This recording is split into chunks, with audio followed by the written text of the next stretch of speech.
जब महिलाओं को टिकट देने की बात आती है तो ये उन्हीं विधायकों की पत्नियों को उठा के ले आते हैं, उन्हीं को आरक्षण के बीच में डाल देते हैं। इस बात से बड़ा दुख हुआ और बहुत दुख होने के बावजूद ये कदम मैंने उठाया, भारतीय जनता पार्टी को मैंने अलविदा कहा। कॉलेज में देखा विकास, इतना पानी, सारे कंप्यूटर डूब गए।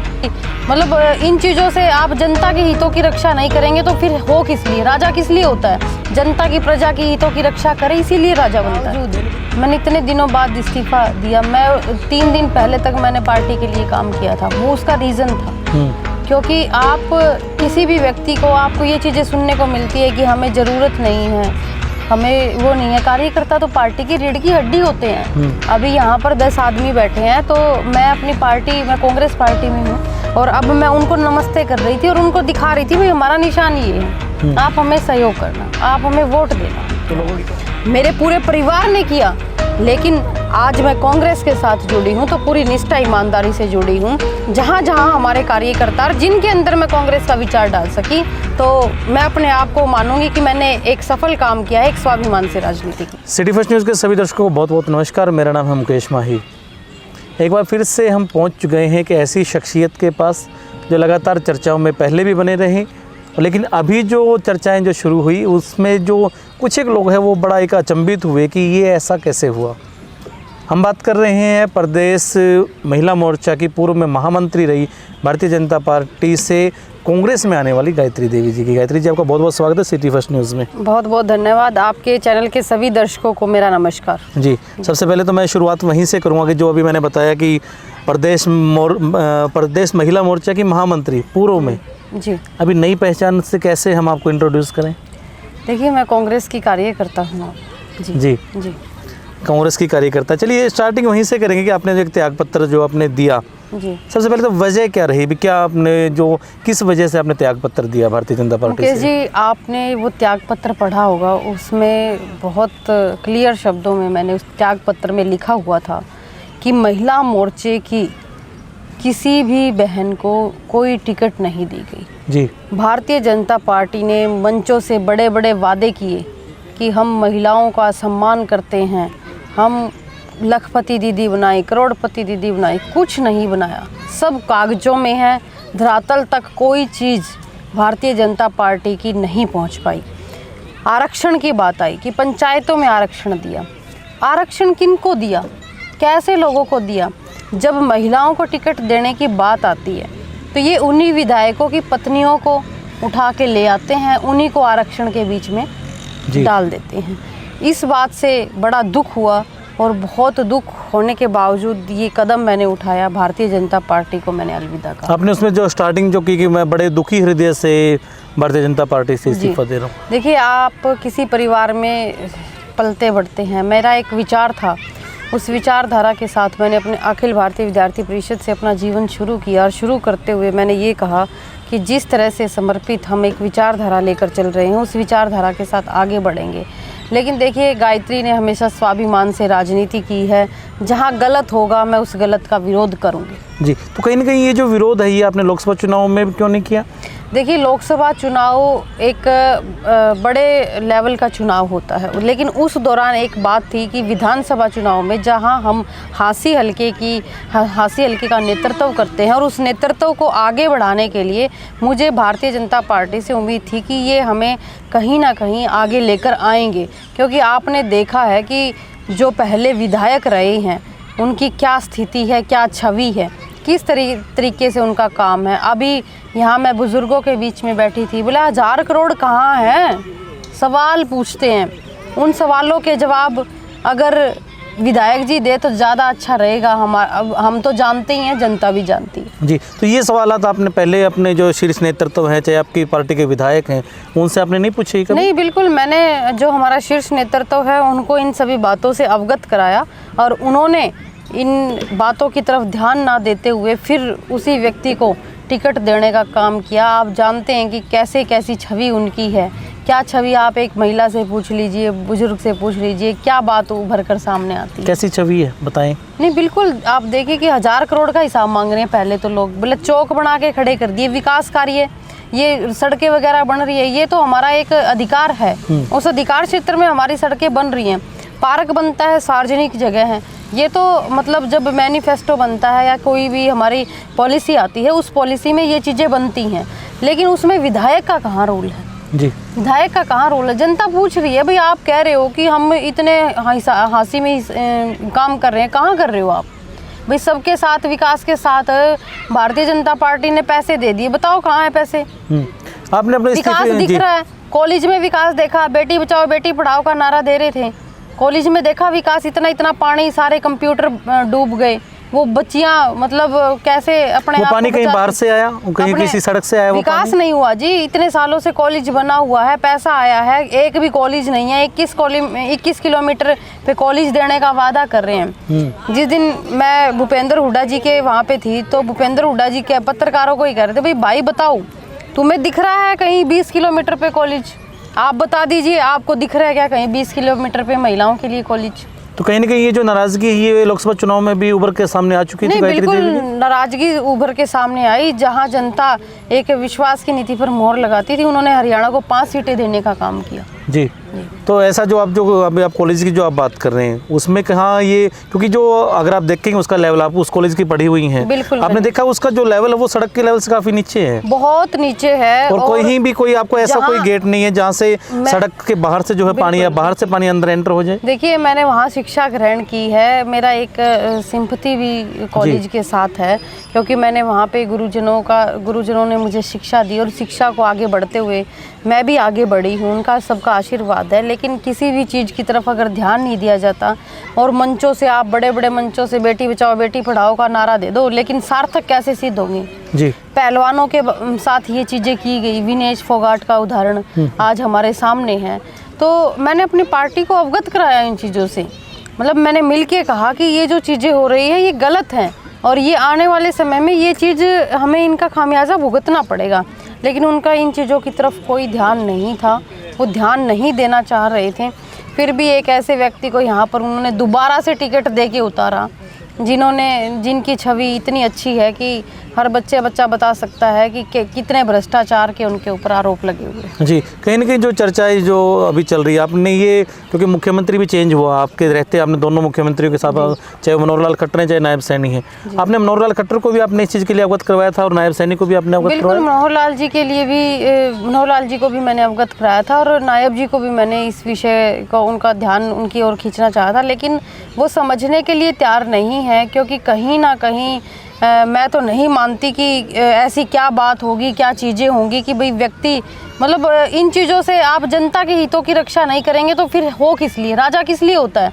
जनता की, प्रजा की हितों की रक्षा करे, इसीलिए राजा बनता है। कहीं ना कहीं ये जो राजनीतिक गलियों में जो चर्चाएं चली, जब आपने इस्तीफा दिया, बोले कि जी टिकट नहीं मिली इसलिए वो नाराजगी है, इसलिए ये छोड़ के जा रहे हैं। मुकेश जी, जिस दिन टिकट डिक्लेयर हुई, इस्तीफा तो मुझे उस दिन देना चाहिए था, लेकिन कहीं ना कहीं आपने फिर ये इतना भी आपने टाइम जो भी लिया। लेकिन उसके बावजूद मैंने इतने दिनों बाद इस्तीफा दिया। मैं 3 दिन पहले तक मैंने पार्टी के लिए काम किया था, वो उसका रीज़न था। क्योंकि आप किसी भी व्यक्ति को, आपको ये चीज़ें सुनने को मिलती है कि हमें ज़रूरत नहीं है, हमें वो नहीं है। कार्यकर्ता तो पार्टी की रीढ़ की हड्डी होते हैं। अभी यहाँ पर 10 आदमी बैठे हैं, तो मैं अपनी पार्टी, मैं कांग्रेस पार्टी में हूँ, और अब मैं उनको नमस्ते कर रही थी और उनको दिखा रही थी भाई हमारा निशान ये है, आप हमें सहयोग करना, आप हमें वोट देना। तो लोगों की कैसी प्रतिक्रिया आ रही थी? कार्यकर्ता तो पार्टी की रीढ़ की हड्डी है, उनकी भावनाओं को आपको समझना पड़ेगा। बहुत पॉजिटिव, बहुत सकारात्मक विचार लोगों का है, और उन्होंने कहा है कि हम राहुल मक्कड़ को जिताएंगे और भ्रष्ट व्यक्ति को हाँसी से भगाएंगे। लेकिन कहीं ना कहीं उस भ्रष्टाचार का अगर आप जो आरोप लगा रहे हैं अगर वो सच भी हैं, तो गायत्री देवी अपने आप को उसमें भागीदार नहीं मानती? नहीं, देखिए, मैंने आप भी तो उसी पार्टी की आप कार्यकर्ता रही हैं। मैं पार्टी की कार्यकर्ता रही हूँ, पार्टी को मैंने अवगत कराया है। मैं अपने आप को गुनहगार जब मानती, जब मैं जैसे लोग जो अभी तक कह रहे हैं, चाहे आपकी पार्टी के, अभी की पार्टी के, चाहे वो नेता है, चाहे राहुल मक्कड़ हैं, गुनहगार जब मानती जब मैंने पार्टी को इन चीज़ों से अवगत ना कराया होता। हमने एक विचार रखा था कि हमारे संगठन के किसी व्यक्ति को आप टिकट दे दीजिए जो अच्छे विचारों का हो, जो साफ छवि का हो। अगर आपके कहे अनुसार अगर पार्टी का टिकट दे देती तो क्या ये भ्रष्टाचार वाली और जो आपने उसमें इतनी लंबी लंबी चौड़ी जो बातें लिखी, उन बातों में पर्दा डल जाता? नहीं, मैंने संगठन के व्यक्ति की बात की थी। मैंने आप कौन से संगठन मैंने की बात कर संगठन रहे हैं? जो भारतीय जनता पार्टी का मूल कैडर है, जो संगठन है, उसके लिए बात की थी। महिला मोर्चे को, जहां आप 33% के आरक्षण की बात कर रहे हो, महिला मोर्चे की प्रदेश महामंत्री थी मैं, आप उनके बारे में विचार नहीं कर रहे, आम कार्यकर्ता के बारे में कैसे विचार करोगे? तो अगर वो आपके कहे अनुसार, चाहे वो अगर आपको भी टिकट दे देती, तो क्या पार्टी जो आप जो कह रहे हैं कि चाहे वो अटल बिहारी वाजपेयी हैं, चाहे वो आडवाणी जी हैं, सुषमा स्वराज जी, उनकी विचारधारा सेट हो जाती है अगर आपको टिकट मिल जाती है? तो मैंने मेरी टिकट की बात नहीं की, मैंने कहा संगठन के किसी व्यक्ति को, आप चाहे आपके संगठन के भी किसी एक व्यक्ति को मिल जाती विचार, बिल्कुल, तो वो एकदम से पार्टी की विचारधारा ठीक हो जाती है। जब टीम बनती है और जब एक संगठन खड़ा होता है और वो संगठन खड़ा होकर अपने विचारों को अपने अंदर ढालता है और उन विचारों के ऊपर चलता है और चलकर हम आगे बढ़ते हैं और दूसरे व्यक्तियों को भी अपने साथ जोड़ते हैं, वो विचारधारा होती है। चलिए ये बातें रही आपकी, जो आपने पुरानी जो पार्टी, पिछली पार्टी भारतीय जनता पार्टी, उसके छोड़ने तक। अब बात करते हैं अपन नई पार्टी कांग्रेस में आपके आने तक। जी। जब आप लोकसभा चुनाव में बड़ा दहाड़ती थी, जब आप लोग कहते भी थे कि बड़ी एक शेरनी की तरह दहाड़ रही हैं, वो एक बड़ा खुल के आप बोल रहे थे कि कांग्रेस पार्टी बाप बेटे की है, उसमें ये है, उसमें वो है, लेकिन आपकी चलो बीजेपी पार्टी में जो बुराइयाँ थी वो थी, लेकिन कांग्रेस पार्टी अच्छी कैसे होगी जिसकी 2 दिन पहले बुराइयां गायत्री देवी कर रही थी? नहीं, मैंने कभी कांग्रेस पार्टी की बुराइयां नहीं की। मैंने एक बात कही कि देश की बात आती थी, मैंने जब वो बात कही और शेरनी की तरह मैंने कहा कि गलत का विरोध मैं करूंगी, गलत का विरोध तो मैं हमेशा करूंगी। नहीं, वो बातें तो पहले भी हुई थी कांग्रेस में, वो भी आज भी वही चल रही है। आप इस विषय पे मत जाइए, ये गलत विषय आप चर्चा में लेके आ रहे हैं। मैंने एकदम यही बात कही कि भारतीय जनता पार्टी ने हाँसी में जिस व्यक्ति को टिकट दी है, आप उस व्यक्ति को उठाकर लेकर चलिए। मैंने कभी कांग्रेस की बुराई नहीं की, क्योंकि कोई भी व्यक्ति किसी विचारधारा से जुड़कर वहां पर जाता है। जी। मुझे लगा कि कांग्रेस एक अच्छे विचार की तरफ जा रही है, एक अच्छे तरीके से जा रही है। यानी कि हम ये मान लें कि जो एक महिला मोर्चे की जो प्रदेश महामंत्री थी गायत्री देवी, जो पूरा हरियाणा देख रही थी, अब वो सिर्फ हाँसी विधानसभा की टिकट देख के कांग्रेस में आ चुकी हैं। नहीं, ऐसी बात नहीं है। देखिए, कोई भी कार्यकर्ता आगे बढ़ता है तो उसको पार्टी को आगे बढ़ाना चाहिए, लेकिन पीछे घसीटने की क्या बात है? नहीं, आप जो 2 दिन पहले तक आप जो कांग्रेस की आप जो कहते थे भी कांग्रेस ऐसी है, हमारी भाजपा ऐसी है, मैंने नहीं कहा। मैंने हमेशा एक बात कही कि कोई भी व्यक्ति किसी विचारधारा को जुड़कर आगे बढ़ता है। जो कांग्रेस के साथ लोग जुड़े हुए थे वो कांग्रेस की विचारधारा के लोग थे, जो भाजपा के साथ जुड़े हुए लोग थे वो भाजपा की विचारधारा के। अब गायत्री को कांग्रेस की विचारधारा ठीक लग रही है? मैंने पूरे निष्ठा ईमानदारी से 14 साल मुकेश जी भारतीय जनता पार्टी में काम किया। भारतीय जनता पार्टी अगर रात को 12 बजे उठा के भी ये कहती कि आज पार्टी का ये काम करना है, तो गायत्री ने 12 बजे उठ के भी काम किया, मेरे पूरे परिवार ने किया। लेकिन आज मैं कांग्रेस के साथ जुड़ी हूँ तो पूरी निष्ठा ईमानदारी से जुड़ी हूँ।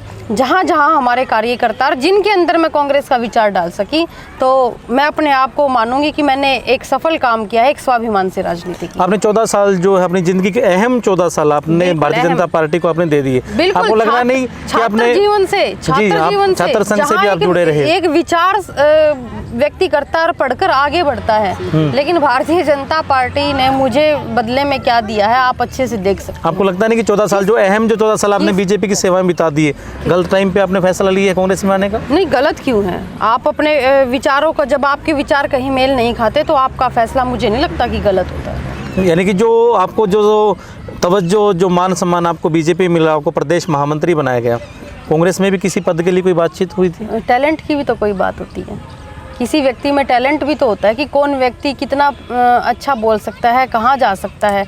पार्टी को ये भी चीज़ें तो देखनी चाहिए। तो अब कांग्रेस ने बीजेपी की जो आई हुई एक नेत्री को, टैलेंट को देखा है। मैं एक विचार से जुड़ी थी वहाँ भी, और मैं यहाँ भी एक विचार से जुड़ी हूँ और पूरी ईमानदारी से यहाँ पर काम करूँ। तो लग रहा है कि जो आप जिस विचारधारा से जुड़ी हैं वो आपकी सही है? बिल्कुल। राहुल जी को हम विजयी बनाएंगे और हरियाणा में भूपेंद्र हुड्डा जी की सरकार बनाएंगे और उनको मुख्यमंत्री बनाएंगे। आपने कहा था कि जो देश है वो सर्वोपरि होना चाहिए। आपने पहले भी जब बीजेपी में थे आप कह रहे थे देश सर्वोपरि होना चाहिए। देश सर्वोपरि, अटल जी की विचारधारा, श्यामा प्रसाद मुखर्जी जी की विचारधारा, स्वर्गीय सुषमा जी की विचारधारा पे आज भारतीय जनता पार्टी नहीं है, पूंजीपतियों की पार्टी हो गई है। 1 2 4 5 आदमी घिर के दिख जाते, उसके अलावा पार्टी किसी कार्यकर्ता की कोई इज्जत नहीं करती। कहीं ना कहीं ऐसा तो नहीं है कि जो आप कांग्रेस को आप इस वजह से आप गए हो कांग्रेस में कि इसकी सरकार आने वाली है? नहीं, ऐसा कुछ भी नहीं है। मुझे तो क्या पता कि किसकी सरकार आएगी, लेकिन उनकी ये बेटी जिस परिवार में आई है उसमें 100% हम सरकार बनाने का प्रयास करेंगे। जो लगातार ये कहा जा रहा था कि कहीं ना कहीं जो महिलाओं के प्रति जो बातचीत, चाहे वो आप जयप्रकाश की सुन लीजिए, जब किरण चौधरी जब छोड़ के गई थी और जब उन्होंने बीजेपी ज्वाइन की थी तो जयप्रकाश ने कहा था कि जो महिलाएं जो है वो राजनीतिक विरासत को आगे नहीं बढ़ा सकती। अभी भी उन्होंने एक जवाब उन्होंने एक और बयान जो दिया कि जो अगर लिपस्टिक और बिंदी लगाने से अगर कोई नेता बन जाता है तो मैं दाढ़ी क्यों बढ़ा के रहूं। ऐसा है, आपने उनका ये विचार भी सुना होगा कि भाई मेरी बेटी भी जिस प्रकार के लोग उनकी वो विरोध कर रहे हैं, मेरी बेटी भी उस परिवार में गई हुई है, उस समाज में गई हुई है, मैं ऐसे वो थोड़ी ना कहूँगा। लेकिन बातों को ना तरोड़ मरोड़ के दिखाया जाता है। बहुत सारी चीज़ें ऐसी हैं कि आप उनको किसी तरह से तरोड़ लो, किसी तरह से मरोड़ लो और समाज में एक गलत चीज़ों को फैला दो। इसी तरह से बीजेपी ने तो गलत चीज़ें फैलाने का काम लिया हुआ है कि हमने आईटी को कैसे सेट करना है, कैसे हमने सोशल मीडिया को सेट करना है, उन्होंने अपना काम बना रखा है। लेकिन ये जनता जो है वो भली भांति परिचित है कि किस तरह से हरियाणा के लोगों के साथ जाती हुई है। अमित शाह जी आए थे, अमित शाह जी बोले कि हरियाणा 3 चीज़ों के लिए मशहूर है, बोला जवान के लिए, किसान के लिए और खिलाड़ियों के लिए। बोला जवानों की बात कर लो आप, चलो हम जवानों के मुद्दे पे आते हैं। अग्निवीर बना दिए, फौजी की बेटी, वो 4 साल कोई माँ अपने बेटे को तैयार करेगी कि शहादत दे के आए, डर रहता है माँ के उसमें, मैं भी माँ हूँ। फिर उसके बाद में बोले कि 4 साल बाद हम उनको नौकरी देने का काम करेंगे। झूठ है, बिल्कुल बिल्कुल झूठ है। आप बताओ कैसे नौकरी देने का काम करोगे? 4 साल अपने पास रख के उस बच्चे की जिंदगी खराब करो। कभी जब बीजेपी में उस टाइम तो नहीं उठाई कभी भी आपने। सुनो, मैं दूसरी बात पे आती हूँ। जवान की बात होगी, किसान की बात। मैंने 16 महीने किसान सड़कों पे थे। किसान परिवार से भी मैं संबंध रखती हूँ। किसान परिवारों ने शहादत दी, उसके बावजूद भी आप देखिए एमएसपी की क्या गारंटी है? कुछ गारंटी नहीं। बोला एमएसपी की गारंटी दे दी, इतने सारे लोग मरवा के गारंटी दे दी और अभी भी कोई गारंटी नहीं है। खिलाड़ियों की बात आ जाइए, गुजरात में 1 मेडल नहीं आता, वहाँ तो इतना पैसा देते हैं। हरियाणा में इतने मेडल आते हैं। क्यों देते हैं वैसे? आपको पता होगा, आप अंदर भी रही हैं, पार्टी में अंदर तक गई हैं आप। देखिए क्यों गुजरात में क्यों दिया जाता है इतना पैसा? वहाँ के देखो प्रधानमंत्री जी वहाँ के हैं, ठीक है, तो ये सारा सिस्टम। यशस्वी नहीं लगाया आज आपने प्रधानमंत्री के नाम के आगे? नहीं, मैंने जी लगाया ना, प्रधानमंत्री जी। नहीं, यशस्वी नरेंद्र मोदी जी तो आप पहले भी लगाते हैं। जी मैंने लगाया ना। कहीं ना कहीं कांग्रेस में आते ही यशस्वी शब्द पीछे तो नहीं हट गया? आप देखो उन चीजों को ना दूसरी साइड ले जाने का प्रयास नहीं, मैं तो आपसे ही पूछने की कोशिश कर रहा हूँ। आपको प्रधानमंत्री जी लगाया ना मैंने, भाई हमारे देखिए देश के प्रधानमंत्री हैं। लेकिन मैं एक बात कहूँगी, उसके बावजूद गुजरात में सारी चीजें चली जाती है, हरियाणा में क्यों नहीं आती? क्यों नहीं आती? क्वेश्चन है ये लोगों का। जवाब कौन देगा इन चीजों को? भारतीय जनता पार्टी कब जवाब गायत्री देवी देंगी, जो इतने साल 14 साल जिसने बीजेपी के साथ रही, गायत्री देंगी जवाब। 10 साल सरकार रही, कहाँ थे लोग? ये आप बताइए ना, ये आप कहाँ थे? मैंने तो अंदर वहाँ पर लोगों को जिन चीजों के ऊपर आपने आज सवालिया निशान खड़े किए हैं, ये सवाल जब आप बीजेपी में थे आपने उस टाइम क्यों नहीं उठाया? जी एक बात है, आप एक परिवार में रहते हो। आपने अभी तक कहा कि आप महिला है, महिला से पे आपने ये क्यों नहीं कहा कि 1100 रुपए का सिलेंडर जा चुका है, दाल 180 जा चुकी है? परिवार में रहते हो, परिवार में रहकर ही तो बातों को करोगे ना। एक सामाजिक दायित्व भी तो आपको निभाना है। परिवार में रह के अपने संस्कारों को भी तो आप ध्यान में रखेंगे। मैंने अपने संस्कारों को, अपने सामाजिक दायित्व को ध्यान में रखकर भारतीय जनता पार्टी को अवगत कराया, बहुत अच्छे तरीके से अवगत कराया कि ये जो चीज़ें हो रही हैं ये गलत हैं। लेकिन ये जो चीज़ें आप कह रहे हैं कि आपने अवगत कराई, ये कहीं ना कहीं पर्दे के पीछे या फिर जो आपकी मीटिंगें हैं, ये चीज़ें कभी बाहर तो नहीं है कि गायत्री देवी इस चीज़ के विरोध में है? आप अगर पहले होते तो आम आदमी की आपसे सिंपत्ति आपसे भी जुड़ती कि गायत्री वाकई में सच का साथ दे रही है। आंगनवाड़ी वर्कर सड़कों पे आ गई, आशा वर्कर सड़कों पे आ गई, मतलब क्या मतलब है ये? आप लखपति दीदी का आप जिक्र कर रहे थे, आपने बड़े कार्यक्रम की लखपति दीदी के नाम से। बेटी बचाओ बेटी पढ़ाओ की बात कर रही हूँ, मैं उसकी प्रभारी भी रही हूँ, मैंने कार्यक्रम भी किए हैं, लोगों को जागरूक किया है मैंने। लेकिन उसके बावजूद भी आप बेटियां कहाँ सुरक्षित हैं? आप कॉलेजों की बात कर रहे हो, आप उस चीज़ की बात कर रहे हो, लेकिन धरातल पर मुकेश जी कोई चीज़ नहीं है। ये चीज़ें समझने में आपको 14 साल लगे? नहीं, समझने में क्यों, मेरे को तो उसी समय समझ आ गई। मैं दोबारा से आपको कह रही, मैंने मेरी पार्टी को अवगत करवाया था उस समय, लेकिन जिस परिवार में थी मैंने उसको अवगत कराया था। लेकिन उसके बावजूद भी आप किसी चीज़ की अनदेखी करते हो और समझने का प्रयास नहीं करते, तो वो चीज़ गलत थी और गलत का मैंने विरोध किया। अब आपको लग रहा है कि जिस कांग्रेस की ये कहते थे कि पप्पू, अब आपने एक बड़ा आपने एक जिक्र किया आईटी सेल का, कि बीजेपी की आईटी सेल बड़ी अच्छी है, वो चीज़ों को तोड़ मरोड़ के पेश करती है। राहुल गांधी के बारे में पप्पू कहा गया और कहा गया कि उसकी जो आलू से सोना बनाने वाली जो चीज़ें हैं, अब आप मानते हैं कि बीजेपी ने वो भी कहीं ना कहीं तोड़ मरोड़ के पूरा बयान नहीं था उसमें? गलत था। मैं तो कह रही हूँ कि तोड़ मरोड़ते हैं चीज़ों को अच्छे से, कि कैसे हम जात पात पे लोगों को बांटें, कैसे जाट नॉन जाट करें। भाई हम तो 36 बिरादरी की बात करने वाले लोग हैं, एक समाज में रहने वाले लोग हैं। गांव में अपने नौंदा नुंदार होती थी, शादियों में ब्याह में बेटियां जाती थी आती थी, दूसरे की बेटी को भी अपना बेटी मान के हाथ सर पे हाथ रख के 100 रुपये देते थे। लेकिन हमारे कल्चरों को बोला इनको ब्राह्मणों में बांट दो, इनको जाटों में बांट दो, इनको यादवों में बांट दो, इनको गुजरों में बांट दो। क्या है ये? मतलब आने वाली जनरेशन को इन चीज़ों की बहुत सारा भुगतान करना पड़ेगा जी। और हम जैसे लोग जो पढ़े लिखे लोग हैं, मेरा तो अभी से ये अभियान होगा कि पढ़े लिखे जो लोग हैं इन चीज़ों से अगर जागरूक नहीं होंगे तो वो दिन दूर नहीं कि हम एकत्रित होने में हमें एक आंदोलन करना पड़ेगा जी। ये लोग उन चीज़ों में बांटना चाहते हैं, हमारे भाईचारे को ख़त्म करना चाहते हैं। बीजेपी जो है एक बड़ा एक जो नारा लगाती है बिना खर्ची पर्ची का, उसके बारे में क्या कहेंगे आप? भाई कुछ लोगों ने श्वेता ढूल ने आपको सारी चीजें जो नहीं, है श्वेता ढूल तो कांग्रेस की, उनको आप नहीं करते। सुनो तो, मैं बीजेपी की जो पूर्व में मंत्री महामंत्री रही गायत्री देवी से सुनना चाह रहा हूँ। मैं सुना रही हूँ, आप सुनोगे तो मैं सुनाऊंगी। जी बिल्कुल सुनेंगे, सुनाए। आप बहुत सारे लोगों को देखते हो, मतलब जो हमारी डी ग्रुप की नौकरियां बोला उनको खर्ची पर्ची कर दो। HKRM का एक अधिकारी पकड़ा गया था, आपके कानों तले कोई काम हो रहा है और मुख्यमंत्री को राजा को पता ना हो, ऐसा हो सकता है क्या? आपको लग रहा है कि उस रिश्वत में जो मुख्यमंत्री भी कहीं ना कहीं शामिल थे? नहीं, मुख्यमंत्री राजा को पता ना हो प्रजा के बारे में, ऐसा हो सकता है क्या? आप बताओ मुझे। जब आप एक बार बताओ, जब हाँसी के विधायक की बात पूरी जनता को पता है कि 1000 करोड़ कहाँ है धरातल पे, तो क्या एक राजा के बारे में नहीं पता कि प्रजा को कि ये जो हो रहे हैं ये काम कहाँ से हो रहे हैं? आप क्या इशारा कर रहे हैं कि जो पार्टियां जो जितनी भी नौकरियां गई वो भ्रष्टाचार में गई हैं? देखिए ये एक मतलब है ना, लोगों की मिली भगत सी बात होती है। उन चीज़ों की तरफ मैं ना जाते हुए मैं एक ही बात कहना चाहूँगी कि अब चुनाव का समय है, पूरी जागरूकता के साथ राहुल बहुत अच्छी छवि का भाई है हमारा, उसको वोट सवाल आपने बीच में छोड़ दिया ताकि है। मेरी बात बिना खर्ची पर्ची वाला अपना अधूरा है, मैं उसको वहीं से फिर उठाऊंगा जहां आपने छोड़ा है। नहीं देखिए आप, मैं उस चीज़ पर नहीं जाना चाहती। देखिए आप जिस परिवार में रहते हो उस परिवार के बारे में जितनी थोड़ी बात हो उतनी ही करनी चाहिए। लेकिन मैं आज एक बात कहना चाहती हूँ कि हमारे खिलाफ हमारी जो लड़ाई है वो हाँसी के भ्रष्टाचार के खिलाफ। और मैं ये बात तो मैं पहले कह चुका हूँ कि कहीं ना कहीं जो पूरे प्रदेश के महामंत्री थे वो हाँसी विधानसभा को देख के कांग्रेस में आई है। आप एक बात बताओ मुझे, क्यों मेरा गृह क्षेत्र है, मैं अपने गृह क्षेत्र की नहीं होंगी तो किसकी होंगी? आपसे पूछ रही हूँ मैं, आप बता दो। नहीं बिल्कुल होना चाहिए और पहले भी होना चाहिए था। ये तो मैं वो कह रहा हूँ कि आप लेट हो गई हैं। मैं तो पहले आपने 14 साल का इंतजार गलत किया, पहले हो जाना चाहिए था। मैंने इंतजार नहीं किया, मैंने अपनी पार्टी को अवगत कराया, मैंने अपनी पार्टी को अवगत कराया इन चीज़ों से कि आप संभलिए, ये जो लोग कर रहे हैं ये गलत कर रहे हैं। लेकिन आपने जो आवाज़ जो उठाई गलत के प्रति, जो आपने आवाज़ उठाई, अगर आपने उठाई तो वो बड़ी अच्छी उठाई, लेकिन वो आम पब्लिक को कहाँ पता चला कि गायत्री देवी जो है वो गलत चीज़ों के खिलाफ आवाज़ उठा रही है? इंटरनल मैंने आवाज़ उठाई और उसमें मैंने कोई कमी नहीं छोड़ी।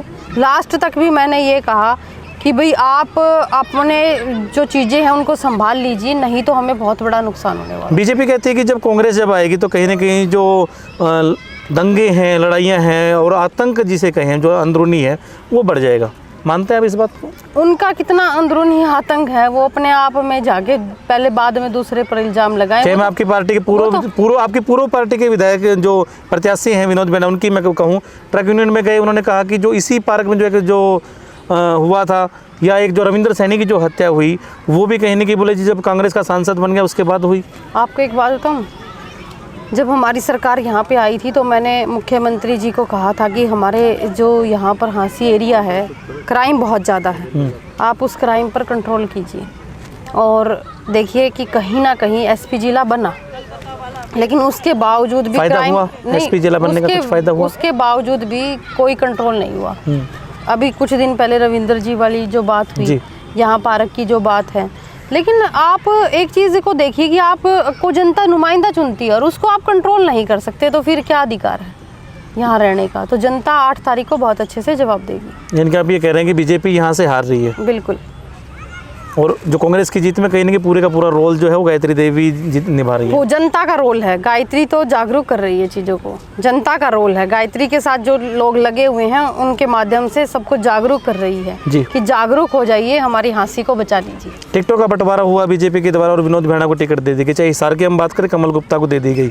बीजेपी अपने आप को टिकट, जो गायत्री देवी है वो अपने आप को टिकट के कितने दावेदार मानती थी? बहुत ज़्यादा।